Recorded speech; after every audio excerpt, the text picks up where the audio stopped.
Hello everyone. इस साल factory में ईएसडी प्रोग्राम को लागू करना है हमें।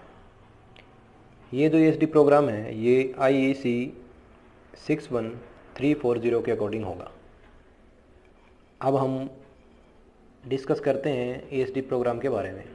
ईएसडी क्या है, IEC क्या है, क्या क्या चीज़ें हमें उसमें अपनी फैक्ट्री में चेंज लेके आना पड़ेगा, क्या क्या चीज़ें हमें इम्प्रूवमेंट करनी पड़ेंगी, वो सारे हम इस वीडियो में डिस्कस करते हैं।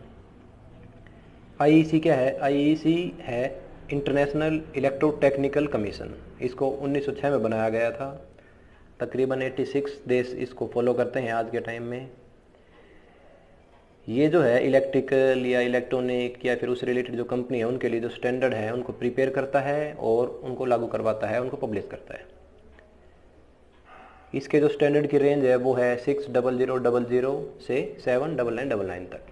जो हम अपनी कंपनी में इम्प्लीमेंट करने वाले हैं वो जो इसका स्टैंडर्ड है IEC 61340, उसके अकॉर्डिंग जो ESD के पैरामीटर उसको हम अपनी कंपनी में लागू करेंगे। लास्ट जब ट्रेनिंग हुई थी हमारी उसमें हमने ESD की बेसिक ट्रेनिंग दी थी। उसमें हमने आप लोगों को बताया था क्या ESD है, कैसे कैसे हमें कुछ प्रिकॉशन लेने हैं जो ESD सेंसिटिव डिवाइस हैं उनको डैमेज होने से बचाने के लिए। तो मैं एक बार फिर रिपीट कर देता हूँ ESD के बारे में। ESD है इलेक्ट्रोस्टैटिक डिस्चार्ज। इसके लिए अगर हमें समझना है तो हमें फिजिक्स के कुछ टर्म्स को समझना पड़ेगा, जैसे मैटर क्या होता है, प्रोटॉन, इलेक्ट्रॉन, न्यूट्रॉन, ये सब क्या होते हैं। उससे हमें क्या होगा, ESD को समझने के लिए थोड़ा आसानी होगी। जैसे कोई भी चीज़ जो स्पेस को कंज्यूम करे, जिसका खुद का अपना कोई मास हो, मास मतलब एक प्रकार से द्रव्यमान, अगर हिंदी में बात करें तो हम उसको मैटर बोलते हैं। और मैटर की जो सबसे छोटी इकाई है उसको हम कंसीडर करते हैं एक एटम। एटम क्या होता है उसको हम बोल सकते हैं मैटर की सबसे छोटी इकाई। मैटर अगर समझ में नहीं आ रहा तो हिंदी में जैसे अपने बोलते हैं पदार्थ, उसको बोलते हैं मैटर। तो एटम क्या होता है? एटम में प्रोटॉन होते हैं जिसमें पॉजिटिव चार्ज होता है, इलेक्ट्रॉन होते हैं जिसमें नेगेटिव चार्ज होता है। तो हम ये मान के चलें कोई दो एटम अगर नज़दीक आए तो उनमें ना चार्ज का ट्रांसफ़र होता है। तो किसी में इलेक्ट्रॉन ट्रांसफ़र हो जाते हैं, किसी में proton, as per their need. मतलब जिसमें इलेक्ट्रॉन की ज़रूरत है तो उसमें इलेक्ट्रॉन ट्रांसफ़र हो गए, जिसमें प्रोटॉन की ज़रूरत है उसमें प्रोटॉन ट्रांसफ़र हो गए। ठीक है, ये एक नेचुरल फिनोमिना है कि दो एटम अगर नज़दीक आएंगे तो उनमें चार्ज ट्रांसफ़र होता है। अगर उनका क्या बोलते हैं, जो चार्ज इम्बैलेंस है, इम्बैलेंस का मतलब जिसमें पॉजिटिव चार्ज ज़्यादा है तो उसको नेगेटिव चीज़ें चाहिएंगी, जिसमें नेगेटिव चार्ज ज़्यादा है उसमें उसको पॉजिटिव चार्ज की ज़रूरत पड़ेगी। ये हो गया बेसिक ESD को समझने के लिए। अब इसको थोड़ा और अंडरस्टैंड करते हैं एक एग्जांपल के तौर पे। जैसे कोई आदमी या कोई पर्सन किसी फ्लोर पे चलता है तो जो उसका शूज है और जो फ्लोर है उसके बीच में फ्रिक्शन होता है, उसके कारण दोनों में चार्ज जो ट्रांसफ़र होता है। तो हम एग्जाम्पल के तौर पे समझते हैं कि फ्लोर से कुछ नेगेटिव चार्ज पार्टिकल शूज में ट्रांसफ़र हो गए। तो नेगेटिव चार्ज पार्टिकल पूरे बॉडी में उसके ट्रांसफ़र हो चुके हैं। नेगेटिव चार्ज मतलब इलेक्ट्रॉन। मैं इस टाइम एक वीडियो अटैच कर दूंगा साथ में, इससे आप लोगों को समझ में आ जाएगा कि कैसे चीज़ें ट्रांसफ़र होती हैं, कैसे इलेक्ट्रॉन मूवमेंट करते हैं, कैसे ये सब होता है। अगर वो आदमी अब किसी कंडक्टिव चीज़ को टच करेगा तो वो इलेक्ट्रॉन जो उसके पास है वो उस कंडक्टिव मटेरियल या फिर कंडक्टिव जो हैंडल है उसमें ट्रांसफर होने की कोशिश करेंगे, उसके कारण हमें एक झटका लगता है। इस चीज़ को बोलते हैं इलेक्ट्रोस्टैटिक डिस्चार्ज। इसके अगर लार्ज स्केल पे बात करें तो जैसे अगर कई बार हमने देखा है बिजली कड़कना या फिर जो लाइटनिंग प्रोसेस है जो हम बोल देते हैं, बादलों से बिजली होती है, वो भी एक प्रकार से स्टैटिक चार्ज का ही एग्जाम्पल है। उसमें हम कंसीडर कर लेते हैं कि बादलों में पॉजिटिव चार्ज बहुत ज़्यादा हो गया है या बादलों में नेगेटिव चार्ज बहुत ज़्यादा हो गया है। तो वो किसी नेगेटिव है तो पॉजिटिव के संपर्क में आएगा तो उस बीच में एक स्पार्क जनरेट होता है जो हमें बिजली कड़कने के रूप में दिखाई देता है। तो ये ESD का काफ़ी बड़े स्केल पे एग्जांपल है कि अगर ESD मतलब काफ़ी बड़े स्केल पे बहुत ज़्यादा पावरफुल है तो उसको हमें क्लियर दिखाई देता है वो। लेकिन अगर हम क्या बोलते हैं, अगर ह्यूमन बॉडी की बात करें तो तकरीबन 3000 वोल्ट तक अगर चार्ज है तो हमें महसूस होता है, अगर उससे नीचे चार्ज है तो हमें पता भी नहीं चलता। लेकिन अगर कुछ ESD सेंसिटिव डिवाइस हैं जैसे या कुछ पार्ट हैं, जैसे अपनी कंपनी में बात करें PCB में क्या होता है, माइक्रो सर्किट होते हैं। मेरी बॉडी में कोई नेगेटिव चार्ज है, अगर मैं उस पीसीबी को डायरेक्ट टच कर लूँगा तो शायद वो उसके माइक्रो सर्किट को डैमेज कर दे। लेकिन इसमें डैमेज में क्या है, हम दो तरह के डैमेज की बात करते हैं। एक होता है इमीडिएट डैमेज और एक होता है लेटेंट डैमेज। इमीडिएट मतलब अचानक से पार्ट काम करना बंद कर दे। जैसे क्या बोलते हैं, हमने पीसी को टच किया, पीसीबी उसके बाद फंक्शन करना बंद कर दे, उसको बोल देते हैं इमीडिएट डैमेज। लेकिन जो ईएसडी के कारण है ना इमीडिएट डैमेज है, वो तकरीबन 10 से 30% के एवरेज में है। और एक होता है लेटेंट डैमेज, मतलब पार्शियल डैमेज बोल सकते हैं, जो उसकी लाइफ साइकिल को कम कर देगा। जैसे अगर हमने पार्ट को टच किया तो पीसीबी उसके बाद सही काम कर रहा है, हमें लगता है कुछ डैमेज नहीं हुआ, लेकिन अगर उसकी लाइफ साइकिल 1 साल की है तो तकरीबन पता चले वो 7 महीने बाद काम करना बंद कर दे, 3 महीने बाद या 4 महीने बाद, मतलब ओवरऑल पॉइंट से अगर हम देखें तो उसका लाइफ साइकिल है ना वो कम हो जाता है। तो ये सब ईएसडी के ड्रॉबैक हैं। मुझे लगता है ईएसडी आप लोगों को समझ में भी आ गया होगा। अब वो वीडियो मैं चला देता हूँ, उसको आप लोगों को और अंडरस्टैंड होगा कि कैसे चार्ज ट्रांसफर होता है और क्या क्या चीज़ें हमें चेंज करनी पड़ेंगी। तो ये जो वीडियो है ईएसडी को समझने के लिए आप लोग देखो। इस वीडियो में हम ईएसडी को समझने की कोशिश करेंगे, ईएसडी है क्या। जैसा कि आप देख रहे हैं, फ्लोर और जो शूज है उसके बीच में फ्रिक्शन के कारण नेगेटिव चार्ज ट्रांसफ़र हो गया है, और ये सारा नेगेटिव चार्ज अगर हम किसी कंडक्टिव हैंडल को टच करेंगे तो सारा उसमें से क्रॉस होने की कोशिश करेगा और इसके कारण हमें शॉक लगता है।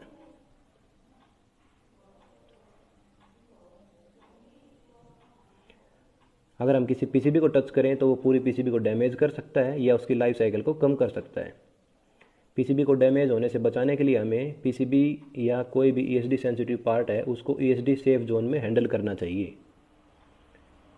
मैं इस वीडियो में आपको समझाऊंगा कि हमें क्या क्या इम्प्रूवमेंट करने पड़ेंगे उसके लिए। सबसे पहले तो हमें ईएसडी जो सेफ जोन है उस एरिया को डिसाइड कर लेना चाहिए और उसकी एक मार्किंग कर देनी चाहिए, जैसा कि इस वीडियो में दिखाया जा रहा है आपको। फिर उस एरिया पे हमें ईएसडी जो फ्लोरिंग है वो करनी चाहिए, और कोई भी वहाँ पे कोई अलमारी हो या कोई रैक हो या फिर कोई भी बिन यूज हो रही हो वह सारी ईएसडी प्रूफ होनी चाहिए, और कोई भी वर्क स्टेशन हो, कोई चेयर हो, वो सब ईएसडी प्रूफ होना चाहिए। आगे मैं सारा समझाऊंगा आपको कि हम कैसे कैसे यूज़ करेंगे इन सब को। जो बिन है वो ईएसडी प्रूफ होंगी, जो रैक है या जो भी अलमारी है ये सब ईएसडी प्रूफ मटेरियल से बनी होंगी। पूरा work station ESD proof material का होगा।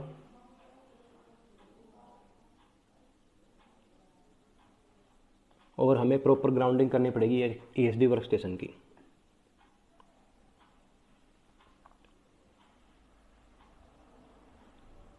जो भी रीवर्किंग टूल या कोई भी मटेरियल है वो सारा ईएसडी सेफ मटेरियल से बना होगा। जो चेयर है वो भी ईएसडी प्रूफ होगी।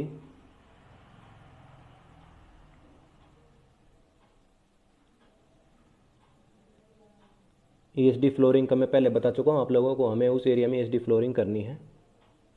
जैसा कि आप वीडियो में देख रहे हैं सारी चीज़ें ईएसडी प्रूफ हैं, और इन सब को हमें ग्राउंडिंग करना है ताकि कोई भी चार्ज अगर डेवलप हो वो ग्राउंडिंग पॉइंट के थ्रू होते हुए जीरो हो जाए।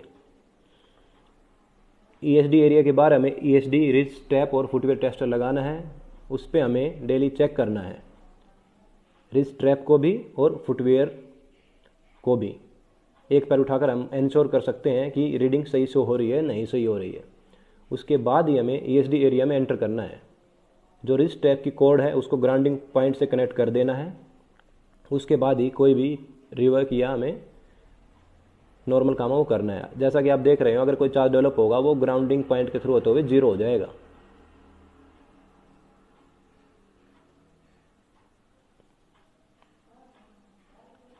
किसी भी पार्ट को हमें ईएसडी सेंसिटिव पार्ट की तरह ही ट्रीट करना है ईएसडी सेफ जोन के अंदर।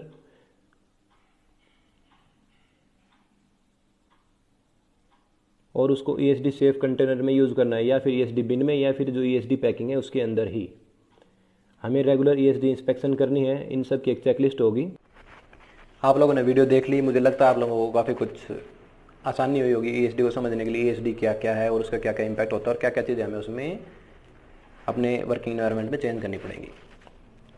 अब एक वर्ड आता है ईएसडी कोऑर्डिनेटर। ईएसडी कोऑर्डिनेटर क्या होता है?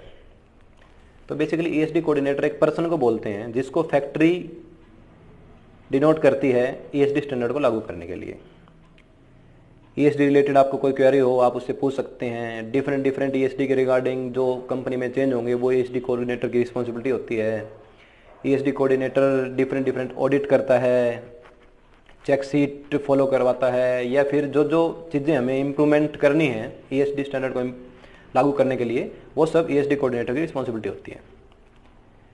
ईएसडी कोऑर्डिनेटर को मैनेजमेंट का पूरा सपोर्ट होता है। तो ये सब था ईएसडी कोऑर्डिनेटर के बारे में कि ईएसडी कोऑर्डिनेटर क्या क्या करता है। अब आपकी स्क्रीन पे एक चार्ट दिखाई दे रहा होगा। ये क्या है? ये ईएसडी प्रोग्राम प्लान को लागू करने के लिए जिन जिन चीज़ों की हमें ज़रूरत पड़ेगी वो सारी चीज़ें यहाँ पे मेंशन है। जैसे अगर मैं एक दो एग्जांपल दूँ, ईएसडी शूज़ यहाँ पे मेंशन है, रिस्ट स्ट्रैप मेंशन है, गारमेंट जो आपको पहनने पड़ेंगे ईएसडी जो वर्किंग इन्वायरमेंट है या फिर ईएसडी प्रोटेक्टेड एरिया जो है उसके अंदर, शू टेस्टर हमें लगाना पड़ेगा, ईएसडी फ्लोर मटेरियल मतलब हमें ऐसा कंडक्टिव या स्टैटिक डेसिपेटिव फ्लोर वहाँ पे करना पड़ेगा। ये सारी चीज़ें हैं, धीरे धीरे 1 बाय 1 करके हम सारी इनको एक एक करके अंडरस्टैंड करते हैं कि ये सारी चीज़ें क्या हैं और इनका क्या क्या मेन यूज है। ठीक है, तो अगर मैं स्टार्ट करूँ ईएसडी शूज से स्टार्ट करते हैं कि ईएसडी शूज है क्या। ईएसडी शूज बेसिकली क्या है? अगर आप नॉर्मल कोई शूज़ पहनते हैं, अगर आपकी बॉडी में कोई चार्ज नेगेटिव, जो जैसे मैंने पहले बताया कैसे चार्ज ट्रांसफ़र होता है, तो वो चार्ज डायरेक्ट ट्रांसफ़र नहीं हो पाएगा जो आपका क्या बोलते हैं डिसिपेटिव फ्लोर है उसके अंदर। तो उसके लिए क्या होगा ना, हमें ईएसडी शूज़ पहनने पड़ते हैं। उससे क्या होगा, जो हमारे बॉडी में चार्ज है वो शूज़ से होता हुआ जो हमारा फ्लोर है ईएसडी फ्लोर उसमें ट्रांसफ़र हो जाएगा और थ्रो ग्राउंड पॉइंट वो हो जाएगा न्यूट्रल या फिर जीरो हो जाएगा। ये बात होगी ईएसडी शूज़ की। अब बात आती है ईएसडी फ्लोर की। फ्लोर क्या है? अगर आप किसी फर्श पे चल रहे हो, अगर वो इंसुलेटिव है, कोई मैट बिछा हुआ है वहाँ पे या फिर कोई कारपेट बिछा हुआ है या कोई इपोक्सी हो रही है फ्लोर पे, उससे क्या होगा, आपकी बॉडी में चार्ज तो बन जाएगा। आप इधर उधर मूवमेंट करोगे तो उससे चार्ज आपकी बॉडी में है, लेकिन वो ग्राउंडिंग पॉइंट के थ्रू ट्रांसफर नहीं होगा। तो उसके लिए हमें क्या करना पड़ता है, हमें फ्लोर पे ईएसडी फ्लोर की कोटिंग करनी होती है। उसमें क्या है, या तो हम स्टैटिक डिसिपेटिव फ्लोर कर लें या फिर ड्यूअल जो लेयर है वो कर लें हम कि स्टैटिक डिसिपेटिव और उसकी दूसरी लेयर होगी कंडक्टिव। उससे क्या होगा, आपकी बॉडी में जो चार्ज होगा वो फ्लोर से होता हुआ ग्राउंड पॉइंट से होता हुआ न्यूट्रल हो जाएगा या फिर जीरो हो जाएगा। ये बात होगी ईएसडी फ्लोर की। फिर एक पॉइंट आता है गारमेंट का। गारमेंट मतलब ईएसडी शर्ट या एप्रन या फिर क्या बोलते हैं ईएसडी कैप आती है। ये क्या करते हैं, ये आपकी बॉडी में जो चार्ज है उसको ट्रांसफ़र करने के काम आते हैं। लेकिन इसमें एक पॉइंट ये है, अगर आपकी बॉडी ग्राउंडेड नहीं है तो ईएसडी जो गारमेंट है उसको पहनने का कोई फ़ायदा नहीं है। अब बॉडी ग्राउंड कैसे होगी, ईएसडी शूज से हो गई या फिर रिस्ट स्ट्रैप। अगला पॉइंट आता है रिस्ट स्ट्रैप। रिस्ट स्ट्रैप क्या करता है? रिस्ट स्ट्रैप क्या होगा, आप लोग यूज भी करते हो अभी फैक्ट्री में, वो आप हाथ पे बांध सकते हैं और जहाँ भी आप काम कर रहे हो, जिस भी वर्क स्टेशन पर आप काम कर रहे हो, उसकी कॉर्ड को ग्राउंड पॉइंट पे आपने अटैच कर दिया। उससे क्या होगा, आपकी बॉडी में कोई भी चार्ज है वो रिस्ट स्ट्रैप के जरिए ग्राउंडिंग पॉइंट तक पहुंच जाएगा और न्यूट्रलाइज हो जाएगा, मतलब जीरो हो जाएगा। ये पॉइंट आ गया रिस्ट स्ट्रैप को लेके। अब ये सारी चीज़ें जो हैं इनको हम किसी इंस्ट्रूमेंट की हेल्प से मेजर करते हैं। अब इंस्ट्रूमेंट की अगर मैं बात करें तो 3 इंस्ट्रूमेंट है मेन। एक है ईएसडी फील्ड मीटर और एक होता है टेराओमीटर और एक होगा आयोनाइजेशन प्रोसेस है, एयर आयोनाइजर करके बोलते हैं उसको। इनको हम डिस्कस करते हैं जब क्या बोलते हैं हम परचेज कर लेंगे। अभी कुछ इंस्ट्रूमेंट हमें नहीं परचेज करने हैं तो आपको इनको लाइव वर्किंग करके दिखा देंगे ताकि आप लोगों को और अच्छे तरीके से अंडरस्टैंड हो जाए। ईएसडी फील्ड मीटर क्या होता है, वो इलेक्ट्रोस्टैटिक जो वैल्यू होती है किसी पार्ट की उसको मेजर करता है। जैसे किसी इंसुलेटर की कैसे वैल्यू है या फिर किसी कंडक्टर की कितनी वैल्यू है, वो वैल्यू बहुत ज़्यादा तो नहीं है जो हमारी ईएसडी पार्ट है उसको डैमेज कर दे। ऐसे ही टेराओमीटर होता है। अब इसमें क्या है, मेनली जो भी हमारे ईएसडी में है वो सबसे मेन फोकस एरिया है ग्राउंडिंग का। मतलब पर्सन को ग्राउंडिंग होना पड़ेगा, इधर ESD फ्यूज के ज़रिए। जो हमारा मेन फ्लोर है उसको स्टैटिक डिसिपेटिव कोटिंग होगी, उस पर वो ग्राउंडिंग होगी। जो हमारा वर्क स्टेशन है वो ग्राउंडेड होगा, उस पर या तो हम ESD की मैट बिछा देंगे। ड्यूअल लेयर हो सकती है वो, कि पहली लेयर उसकी होगी स्टैटिक डिसिपेटिव की, दूसरी लेयर उस पर होगी कंडक्टिव की। इन सारी चीज़ों को एक कॉमन ग्राउंड पॉइंट से हम अटैच कर देंगे, ग्राउंडिंग कर देंगे। वो सब क्या फ़ायदा, कोई भी चार्ज अगर डेवलप होगा वो ग्राउंडिंग पॉइंट के जरिए होते हुए जीरो हो जाएगा। अब बहुत सारी चीज़ें ऐसी हैं वर्क स्टेशन पे जिनको हम ग्राउंडिंग नहीं कर सकते, जैसे बिन हो गई हमारी, या कोई बॉक्स है, या कोई भी ऐसी चीज़ जो इंसुलेटेड मटेरियल का है, कि कोई हमारा फिक्सचर है, कोई हमारा टेम्पलेट है जिसमें हम अपने क्वालिटी अलर्ट, जिसमें QCP बहुत सारी चीज़ें लगाते हैं। तो अब इन चीज़ों के लिए क्या किया जाता है, इन चीज़ों के लिए एक प्रोसेस होता है आयोनाइजेशन। आयोनाइजेशन और ESD फील्ड मीटर कैसे काम करता है उसके लिए मैं आप लोगों को एक वीडियो डाल दूंगा यहाँ पे, उससे आप लोगों को और अच्छे तरीके से समझ में आ जाएगा।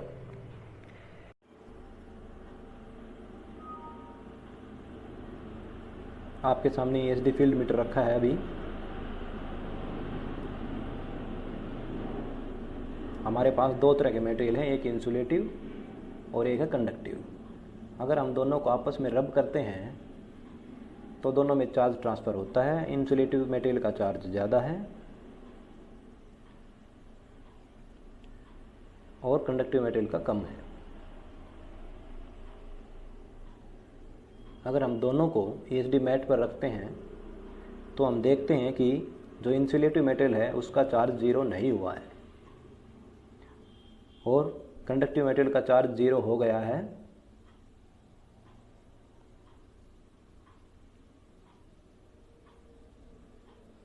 ये जो आप देख रहे हैं ये आपका वर्क स्टेशन का एरिया है। यहाँ पे आप लोगों को कोशिश करनी है जो इंसुलेटिव मटेरियल है उसको कम से कम 30 सेंटीमीटर दूर रखना है अपने से। अगर किसी प्रकार का डर्ट है उसको दूर करना है। डर्ट धूल को हमें एंटीस्टैट केमिकल से दूर करना है। एयर आयोनाइजेशन का हमें यूज़ करना है इंसुलेटिव मटेरियल के चार्ज को ज़ीरो करने के लिए। ये कैसे काम करता है वो हम देखते हैं अब।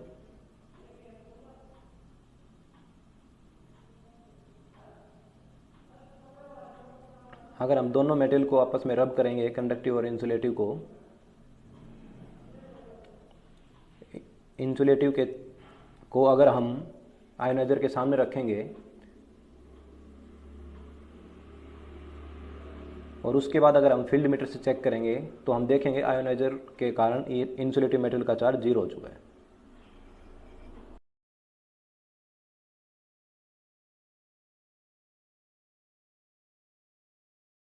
आप लोगों ने वीडियो देख लिया आयोनाइजेशन के बारे में।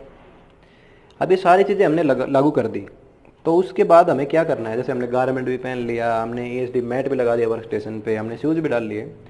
उसके बाद हमें इनको करना है वेरिफिकेशन। ऐसा तो नहीं है कि हमारी मैट क्या बोलते हैं हमें लगा दिया और वो पड़े पड़े उसकी कैपेसिटी ख़राब हो गई है, हमारा जो गारमेंट है वो ढंग से काम ही नहीं कर रही है ESD चार्ज ट्रांसफ़र। तो उसके लिए क्या करता है, हमें टाइम टू टाइम इन चीज़ों को क्रॉस चेक करना पड़ता है। मैट को तकरीबन हमें 3 महीने में चेक करना पड़ता है, उसकी कैपेसिटी कितनी रिड्यूस हो गई है, इलेक्ट्रोस्टैटिक वो ढंग से काम कर रहा है नहीं कर रहा। शर्ट है, शर्ट का शायद 50 बार का लिमिट है कि 50 बार वॉशिंग के बाद उसको हमें चेक करना है, या फिर अप्रोक्स 1 ईयर के बाद। ऐसे ESD शूज़ का हमें चेक करना है 3 महीने के बाद। ये सारी चीज़ें हैं जो हमें उनको चेक करना है कि वो सारी चीज़ें ढंग से काम कर रही हैं या नहीं कर रही। और इसके बाद हमें क्या करना है, हमें 2 या 3 चीज़ें और हैं जिन पे थोड़ा ध्यान देना है। मेनली क्या है, उस एरिया में कोई ऐसी ट्रॉली ना हो या कोई मेटल मूवमेंट के लिए हो जो इंसुलेटेड हो। तो हमें क्या करना है, इंश्योर करना है कि उस ट्रॉली पे जो व्हील हो उसके वो कंडक्टिव हो ताकि चार्ज ट्रांसफ़र हो जाए। इसके बाद 2 हमारे मेन एरिया बच गए जिस पे हमें अभी तक डिस्कस नहीं किया है। एक है पैकिंग रिलेटेड और एक है मार्किंग। मार्किंग स्टार्टिंग हमने जो वीडियो देखा था उसमें आप लोगों को बेटर थोड़ा आइडिया भी लगा होगा कि मार्किंग का क्या पर्पज़ है। जो ESD मार्किंग है उसके लिए मैं एक सिंबल यहाँ दिखा दूंगा, आप लोगों को दिख रहा होगा। अगर ये सिंबल है तो इसका मतलब वो पार्ट है ESD सेंसिटिव है। मतलब आपको उस पार्ट को, जो ESD प्रोटेक्टेड एरिया जो हमने डिसाइड किया है, जो बनाया है फैक्ट्री में, उस पार्ट को वहाँ जाके ट्रीट करना है। उससे पहले उसको हमें नहीं खोलना है। जब तक हम पूरे ESD के जो हमारे रूल्स हैं, जो हमने रिस्ट टैप है, वो सारी चीज़ें ना पहननी हो, या फिर एप्रन या फिर जो गारमेंट है या ESD एरिया के अंदर हम ना हो, तो उस पार्ट को हमें नहीं खोलना है। और एक पार्ट और एक बात आती है पैकिंग को लेकर। जो ईएसडी पैकिंग है, ऐसा नहीं हमने पार्ट चेक कर लिया उसको फेंक दिया, हमें पार्ट को यूज करने के बाद उसको सेम उसी पैकिंग में डाल देना है। ये जो सारी चीजें हैं ईएसडी इम्प्लीमेंट अगर आप लोगों को समझ में आ गई तो ईएसडी जो इम्प्लीमेंट है उसको लागू करने के लिए हमें बहुत आसानी होगी और उसको हम बहुत बड़े तरीके से लागू कर पाएंगे। अब मेन क्या है, ईएसडी इम्प्लीमेंट हो गया तो उसके बाद हमें क्या करना है, हमें इम्प्रूवमेंट्स पॉइंट्स पे ध्यान देना है कि कैसे हम उस एरिया में इम्प्रूवमेंट कर सकते हैं। कुछ काइजन बेसिकली क्या होता है, चेंज फॉर बेटर। ऐसी कोई चीज़ जो प्रोसेस ऑप्टिमाइजेशन में या फिर कोई फिक्सर किसी चीज़ के इम्प्रूवमेंट के लिए जो आइडिया उसको हम काइजन बोलते हैं। ये सारी चीज़ें हमें करनी है। फिर हमें डिफरेंट जो है चेक शीट फॉलो करनी है। हमें जो ईएसडी रीड स्टेप है उस सीट को हमेशा भरना है। हमें क्या है, जो ईएसडी ऑडिट हैं वो रेगुलर तरीके से करनी है। चेक शीट हैं उनको फॉलो करना है। अगर ये सारी चीज़ें हम करेंगे ना तो डेफिनेटली हम ईएसडी को बढ़िया तरीके से फैक्ट्री में लागू कर पाएंगे। मुझे लगता है इस वीडियो से आप लोगों को ईएसडी को समझने में काफ़ी आसानी हुई होगी। और अगर आप लोगों को कोई भी डाउट है किसी प्रकार का तो आप ईएसडी कोऑर्डिनेटर से जाके डिस्कस कर सकते हैं। धन्यवाद।